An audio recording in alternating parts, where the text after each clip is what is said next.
What's up mga kababayan, News That Matters here. Dito sa video natin ngayon ay ating panoorin o pakinggan si Atty. Vic Rodriguez. Binira ni Atty. Vic Rodriguez itong mga kongreso natin na nagsipirma dito sa impeachment complaint kay VP Sara. Paano ba naman kasi nalaman na hindi binasa ng mga pulpul na kongreso itong dokumento ng verification of impeachment na pinrescribe ng saligang batas? Naku naman po, paano ba naman kasi wika ng taong bayan, pera-pera na lamang ang nangyari sa loob ng lower house. Na sa madaling salita, pera para sa pirma. Pero bagong lahat mga kababayan, huwag niyo po sana kalimutan mag-like at subscribe para updated ka sa mga uploads ko araw-araw. At yun na nga no mga kababayan, pahiya na naman itong mga tuta ni Tamba na lower house na dapat talaga ma-abolish na sa madaling panahon. Kung kaya naman hindi ko na patatagalin pa, heto na ang buong video.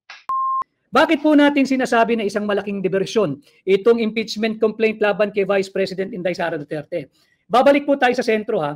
Ang totoong issue ay ang pangbubudol na ginagawa ng Marcos administration dito sa ating nadiskubre, nabisto, at ngayon nga po isang ganap na kaso na, yung mga blanco dyan sa final ratified, approved, and filed by Bicameral Conference Committee. Mahalaga po, nababalik tayo doon sa totoong issue. Hindi po tayo magpapadala dito sa panibagong panlilinlang o pangbubudol ng Marcos administration. Hindi na po sila makawala Hindi sila makatakas dito sa isang napakalaking kaso na napaka-anomalyang 2025 budget na sinatawag nga natin na isang unconstitutional, illegal, invalid, at criminal.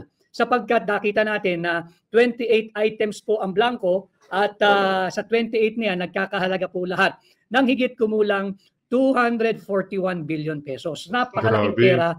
Pera po nyo yan. Pera ng sambayan ng Pilipino at yan po ay dapat nating pakaingatan at bantayan. Ang nangyari po kasi, yung mga nanumpa na mambabatas, kanila pong sinumpaan na kanilang pakakaingatan ang bawat sentimo na pera ng Pilipinas, na pera ninyo, pera nagmumula sa buwis na inyong binabayad, pinabayaan po nila sa ngalan ng korupsyon, sa ngalan ng kurakot. Saan ho kayo nakakita?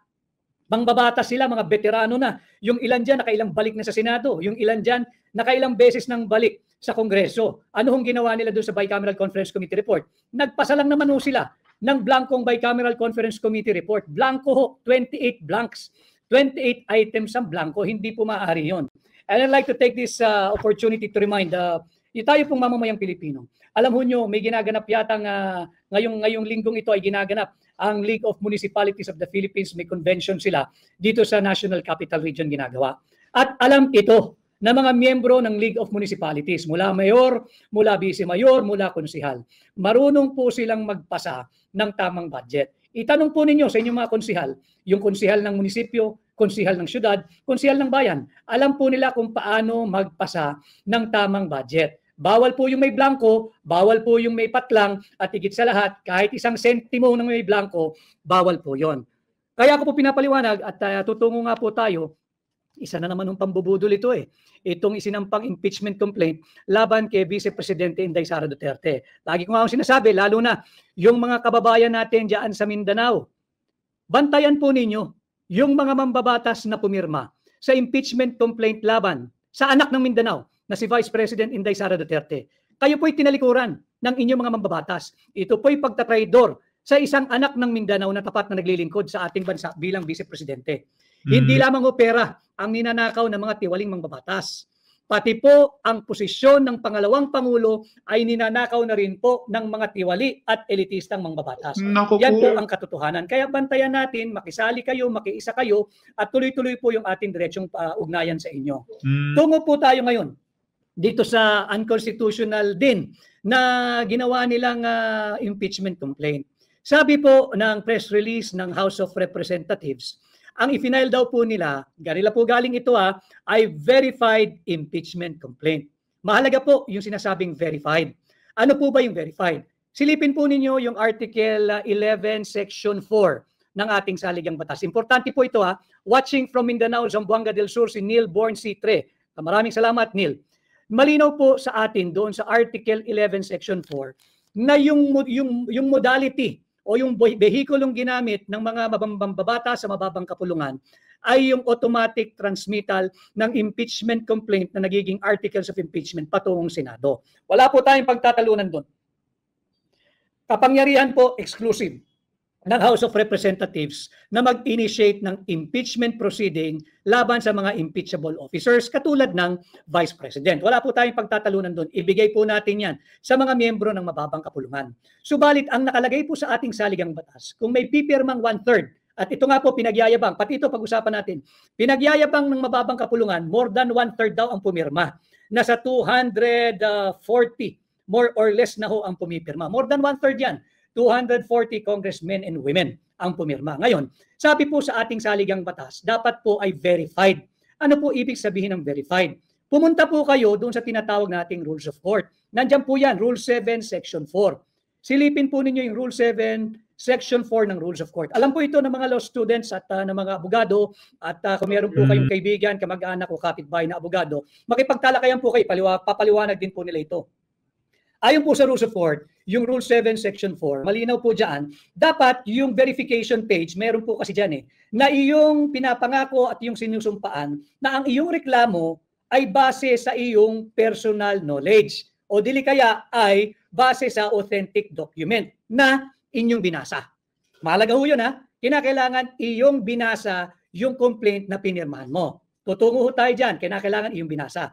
Pangalawa, meron pa hong requirement dyan. Na yung binasa mo, bago mo lagdaan, kinakailangan yung allegation doon, yung bintang mo doon, yung reklamo mo roon, base sa iyong personal knowledge, personal mong nalalaman, o dili kaya base sa authentic documents. Paano ba yan, Atty. Vic? Pera-pera na lang di umano ang nangyari dyan sa pagpirma para sa impeachment ni VP Sara na nakatanggap di umano mga ito ng tig 20 million pesos kada isa. Grabe. May nakita ka, nabasa mo yung authentic document, importante authentic hindi pwedeng photocopy, hindi pwedeng marites, hindi pwedeng chismis, hindi pwedeng kwento lang. So yan po yung kahalagahan ng sinasabi nating artikulo ng ating saligang batas.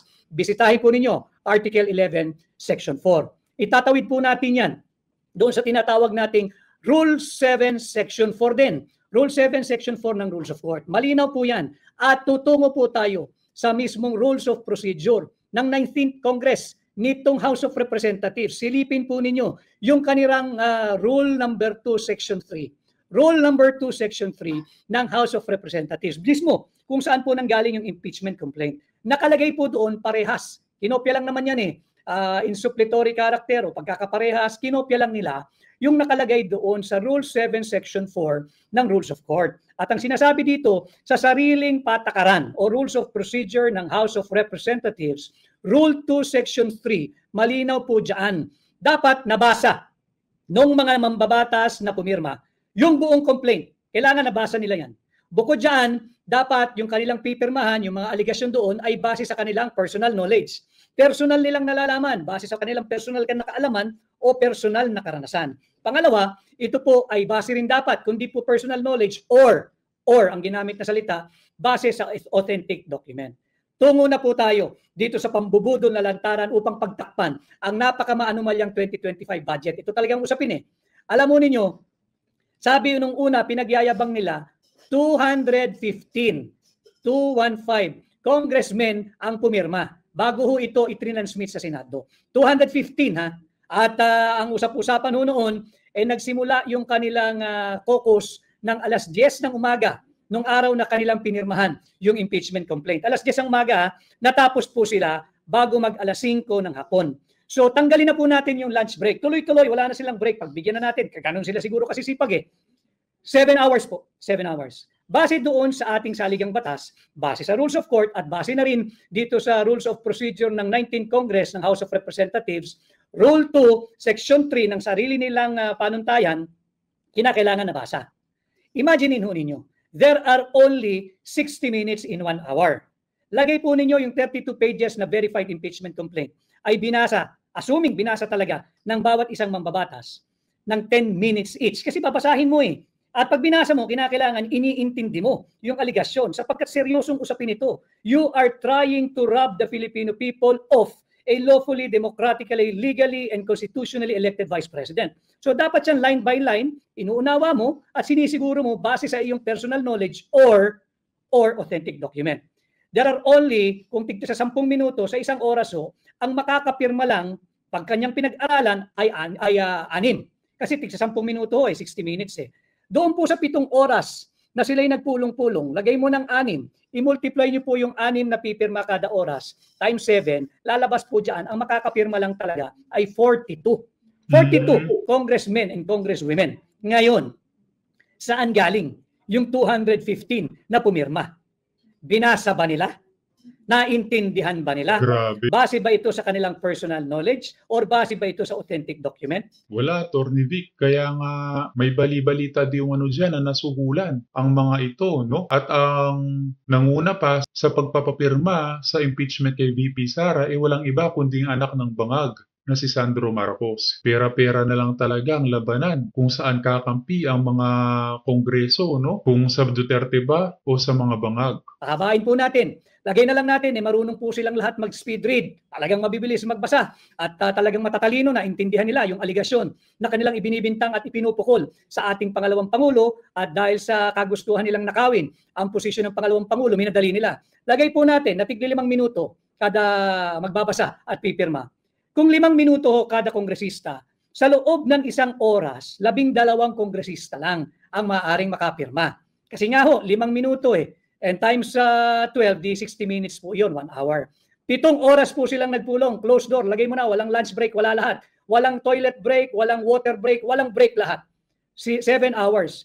Lagay po ninyo yung 12 times 7. Kada oras may 12 pipirma. Sa 7 oras, ang makakapirma lang na umunawa, umintindi at binasa ay lalabas sa 84 congressmen and women. 84. Sa buong araw na yon na sila'y nagpulong ng 7 oras. 84. Saan galing? Yung 215 signatures. Ibig sabihin, merong hindi nagbasa, meron na lamang pumirma. Ano naman ngayon kung tanong ninyo kung hindi niya binasa, gusto niyang pirmahan. Bawal po kasi yun. Yun po yung mahigpit na seguridad na binibigay ng ating saligang batas. Pagdating doon sa 1/3 na pipirmahan at i-endorso ng mga mambabatas, kinakailangan po verified impeachment complaint. Ano po uli ang ibig sabihin ng verified? Ito po'y dapat binasa, naintindihan, naunawaan, at ito'y base sa kanilang personal knowledge or authentic document. Ngayon, kung sila po'y magpapalusot na naman at bubudulin na naman tayo, sabihin nila na 2 araw nilang ginagawa itong makabudol na impeachment complaint, multiply nyo lang po yung aking halimbawa. Kung 10 minutes each, sa 6 hours, per hour, 6 lang makakapirma. Sa 7 oras, 42. Kung 2 araw nilang ginawa iyan, ganun din 84 lang ang makakapirmang umunawa doon sa kanilang verified impeachment complaint sa loob ng 2 araw. Hindi pa rin po mapapaliwanag bakit 215. Ngayon, kung sabihin po natin na speed read nga po sila, magagaling sila, matatalino at henyo sapagkat sila lang ang nakakasagot ng 3 plus blank is equal to 6.325 trillion. Pagbigyan na rin po natin sila dito. Kung 12 kongresista po ang pipirma kada oras, sa 7 oras ay may 84. Kung 2 araw nilang trinabaho yan, 168 congressmen lamang po ang makakapirma. Sa 2 araw na yan, 168. Saan galing? Yung 215 congressmen. Paano nakapirma? Yung 215 congressmen doon sa impeachment complaint. Kung imposible na makapirma ang 215 sa 2 araw, higit pong imposible na makapirma yung 215 sa loob ng 1 araw, sa loob ng 7 oras na wala na pong break. Kaya sinasabi natin na talagang kulang, mali at hindi na naman naaayon sa ating saligang batas itong verified impeachment complaint. Malinaw po kasi, silipin po ninyo, ay kaya ho natin pinasisimple yung usapan sapagkat ang ating pong misyon ay maghatid sa inyo ng nararapat at tamang impormasyon at sinisikap ko pong pasimplihin itong mga mahalagang usaping bayan na dapat po'y kabahagi kayo. So ulitin ko, hindi po maaaring bigyang daan ng Senado itong baluktot at pambubudol na verified impeachment complaint. Unang-una, dahil hindi ito verified. Tingnan po ninyo yung last 2 pages ng complaint na yan. Pinirmahan lang nila at ang inattest lamang dyan ng Secretary General ng House of Representatives ay humarap sa kanya yung 215 congressmen and women at pumirma sa araw na yon. Pero hindi sinasabi doon na sila ay pumipirma at pinagbibintangan ang pangalawang Pangulo base sa kanilang personal knowledge or based on authentic document. Hindi po yan yung kontemplasyon ng sinasabi ng ating saligang batas, Article 11, Section 4, na dapat po ay verified impeachment complaint kung ang gagamitin po nilang pamamaraan ay yung may nag-endorso na 1/3 ng miyembro ng House of Representatives. So, kaya po ang titulo natin, mere scrap of paper. Basura po yung final nilang verified impeachment complaint. At isa na namang pambubudol dahil hindi po ito verified. Hindi po ito yung verification na hinihingi ng ating saligang batas. Kailangan Sa madaling salita, Atty. Vic, may nangyaring backdoor na usapin dyan, panigurado. At katakataka din na sobrang dami ang umahabol sa mga kongreso na at pumirma sa impeachment kay VP Sara. Magkano kayang allowance ang nakuha nila?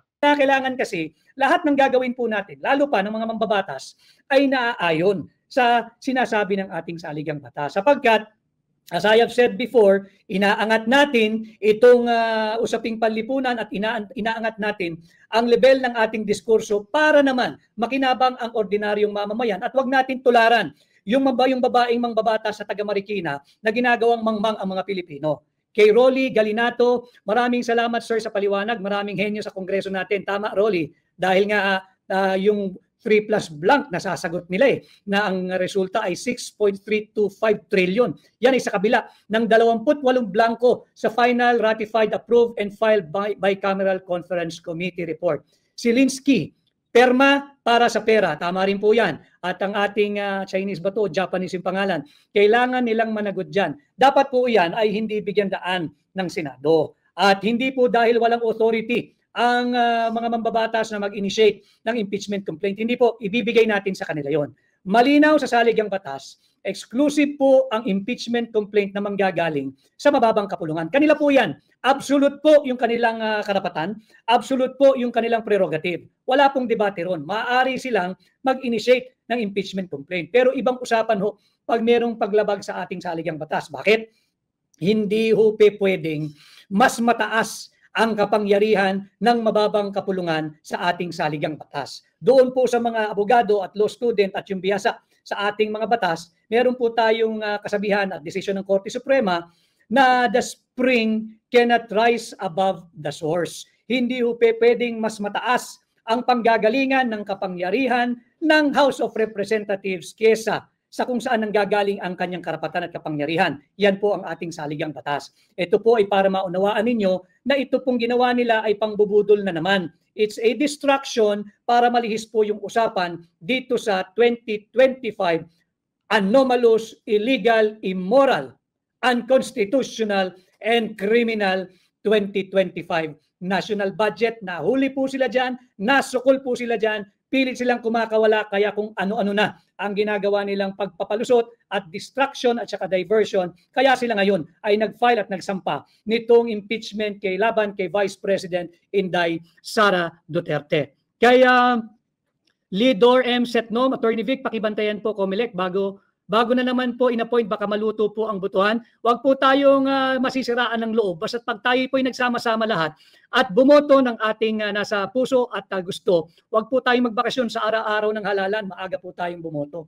Si Emily C. Cape or Cape, watching from Singapore. Mabuhay po kayo, Attorney Vic. Emily, I hope I'll be able to visit Singapore soon. May imbitasyon na po tayo. Malalaman po ninyo, sana po nandun kayo at makisali sa ating PhilCom, Filipino community. Kay Rebecca D. Seredrica, clear explanation. Salamat.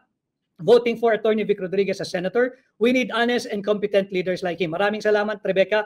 Ito naman po ang sadya nating layunin. Pasimplihin po yung mga malalalim na usaping panlipunan na dapat po ay kasali kayo because it is also my mission and advocacy to raise the level of public discourse, subalit sa pinaka-simpleng pamamaraan at pananalita para kasali po ang lahat ng Pilipino.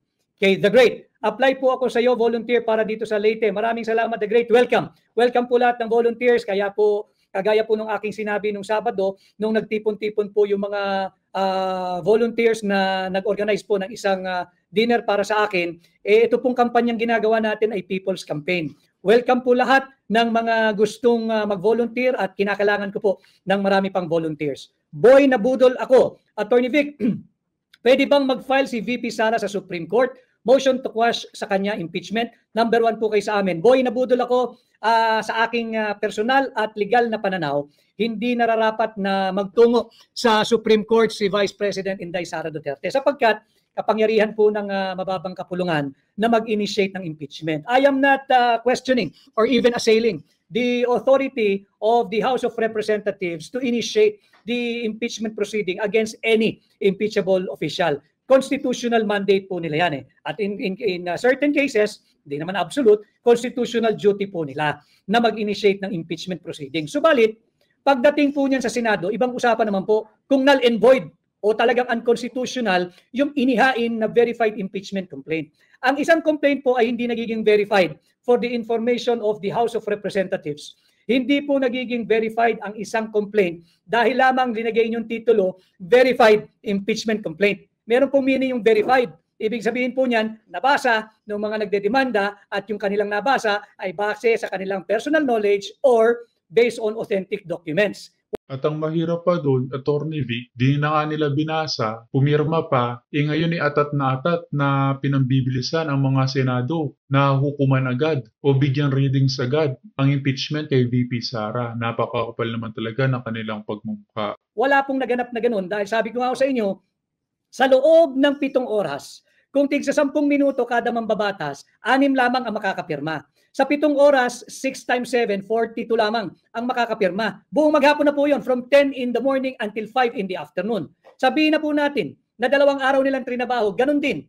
Yung time and motion, kung iisipin po natin, kung may intellectual assessment po tayo, assumption, magiging 84 lamang ang maximum na makakapirma. 84 lamang ang makakapirmang kongresista, hindi po 214 or 215. There is no way that those 215 congressmen who signed yung impeachment complaint ay nabasa.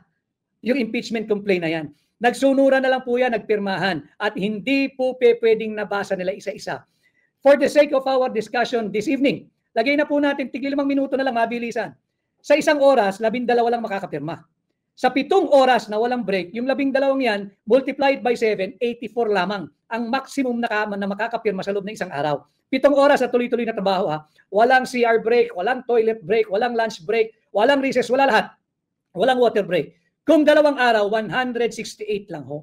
Magtataka kayo, bakit 215 ang pumirma? At mayabang na nagsasabing na endorso nila. Saan galing yung numero ninyo? Binubudol nyo na naman kaming Pilipino. Hindi nyo na kami mabubudol.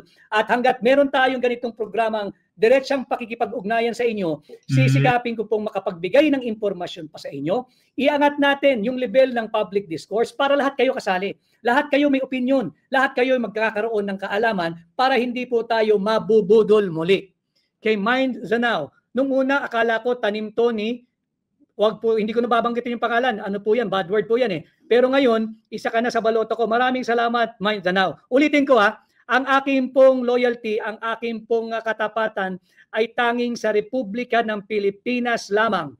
At kaya ako'y kumandidatong independent kasama ang hakbang ng maisog na hindi naman political party, kung hindi isang social movement ng lahat ng tao, lahat ng Pilipino na humihingi ng transparency, ng accountability, ng peace, ng security, dahil ang nais ko pong kapartido, ang nais kong kasama, ang nais kong kaalyado ay kayo, mamamayang Pilipino, kayo, sambayanang Pilipino.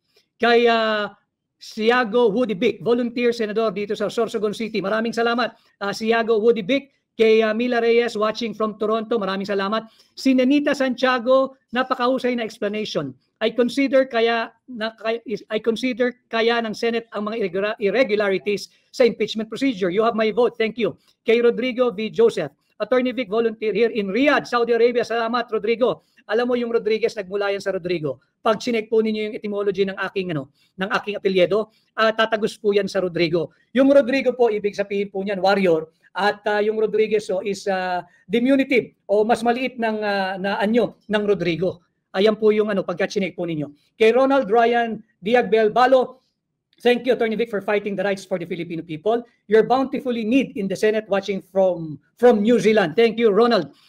Kaya mga kababayan, sa darating na eleksyon, isama nyo rin po sa baluta na iboto itong si Attorney Vic Rodriguez na tunay na fair and just pagdating sa galaw ng gobyerno. Iwas na tayo sa mga artistang senador at mga bangag na senador. At kay Everly, Attorney Vic, kinakampanya na kita. Naku, maraming salamat. Ang akin nung pakiusap. Sana ho ay ipangampanya nyo ko, tulungan po nyo ko. Bukas ho ay simula na ng kampanya ng national candidates kami po, yung mga senador.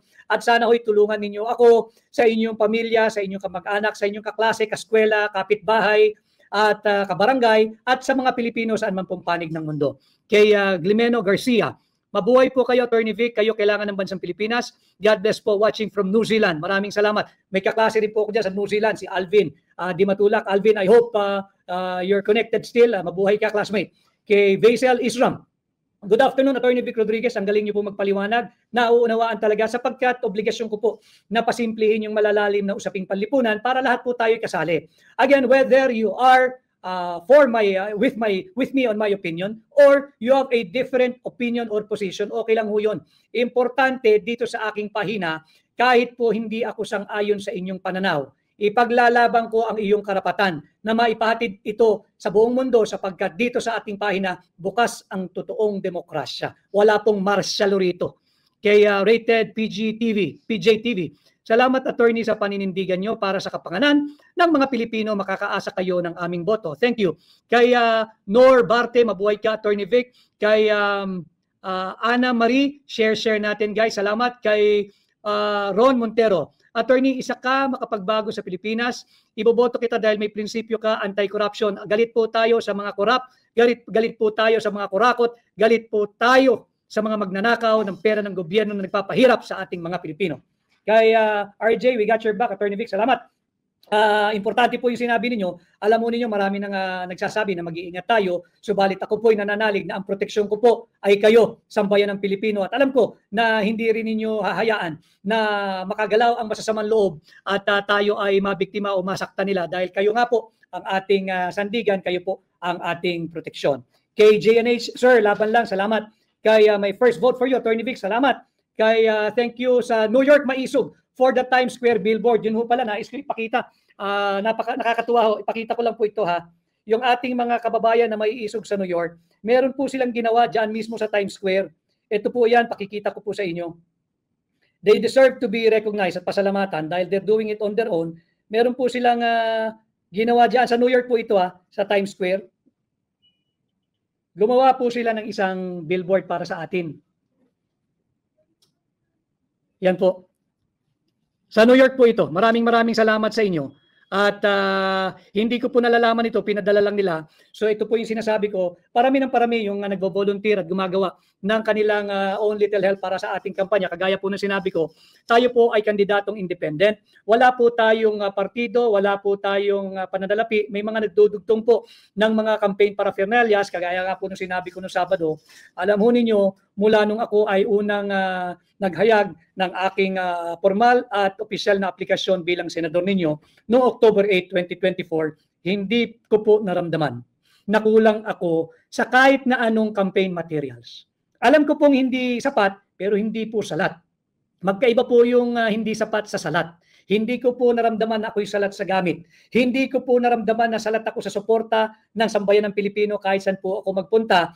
Nararamdaman ko ang inyong suporta at pagmamahal at ang naisin nyo, kagaya ko rin po, posible ang pagbabago ngayong 2025 pag kayo po ay naghatid ng bago sa Senado, number 56 po sa balota. Number 56, 56 po. Madaling tandaan, 5-6, hindi po yung 5-6 na pabigat, hindi po yung 5-6 na utang, kundi 5-6 na investment natin pare-pareho para po sa ating mga anak, para po sa ating mga kabataan, para po sa higit na matiwasay na Republika ng Pilipinas. Number 56 po.